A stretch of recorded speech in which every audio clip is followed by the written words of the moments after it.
अस्सलाम वालेकुम गाइस, क्या हाल हैं आपके। और आज हम क्रिमिनोलॉजी का एक और टॉपिक डिस्कस करेंगे and that is crypto currency and money laundering.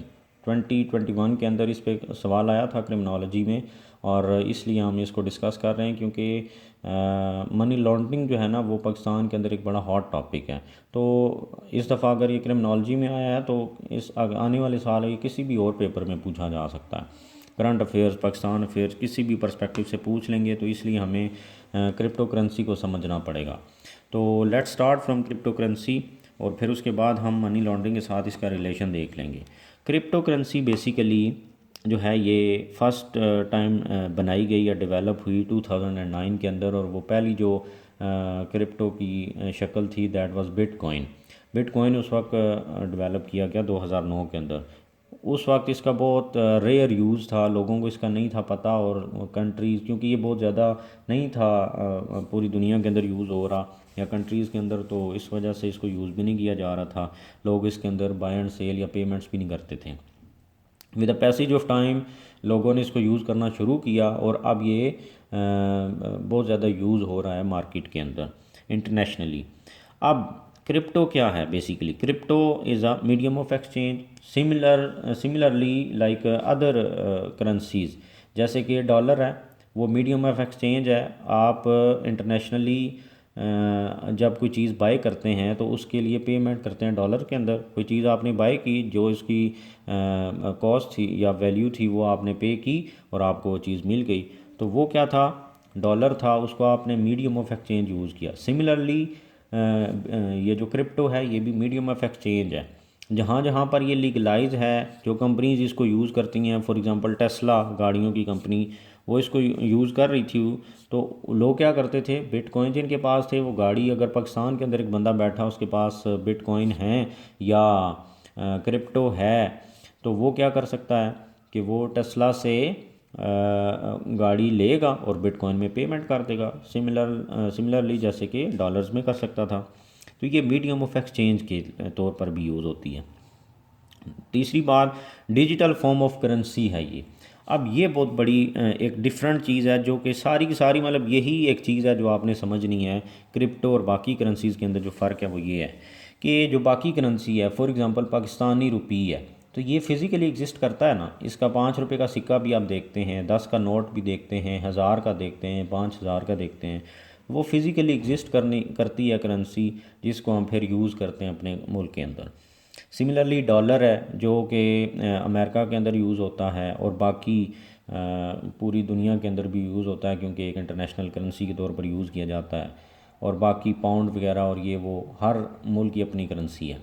लेकिन डिजिटल करेंसी ये क्यों है? क्योंकि ये फ़िज़िकली एग्जिस्ट नहीं करती। जो क्रिप्टो है ये फ़िज़िकली एग्जिस्ट नहीं करती, और ये नंबर्स की शक्ल में है, बाइनरी फॉर्म के अंदर एग्जिस्ट करती है।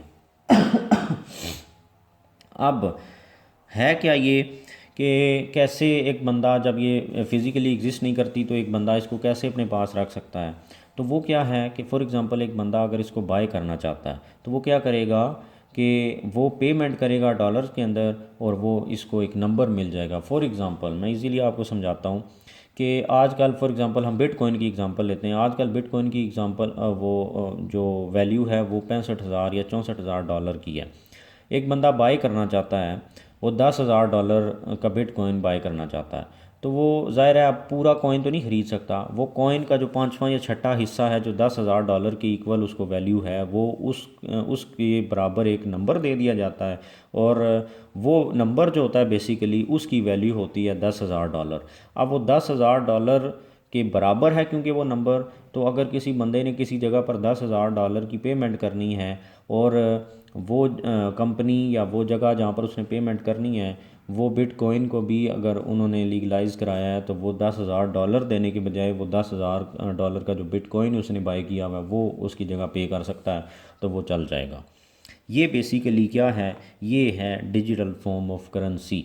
डिजिटल इसलिए कहा क्योंकि फ़िज़िकली एग्जिस्ट नहीं करती। जब आप उसको डॉलर देते हैं तो वो आपको आगे से एक नंबर दे देता है, जो कि यूज़ किया जाता है फिर पेमेंट के लिए। इसी तरीके से जैसे कि एक बंदे ने पैसे देने हैं, उसके बैंक अकाउंट से पैसे निकल के दूसरे के अकाउंट में चले जाएंगे, तो वो पेमेंट होती है। बिटकॉइन जो है वो पहले एक के पास था, उसके अकाउंट में पड़ा हुआ था, जब उसने पे की पेमेंट की किसी को तो वो उसके अकाउंट से दूसरे के अकाउंट में ट्रांसफ़र हो जाएगा।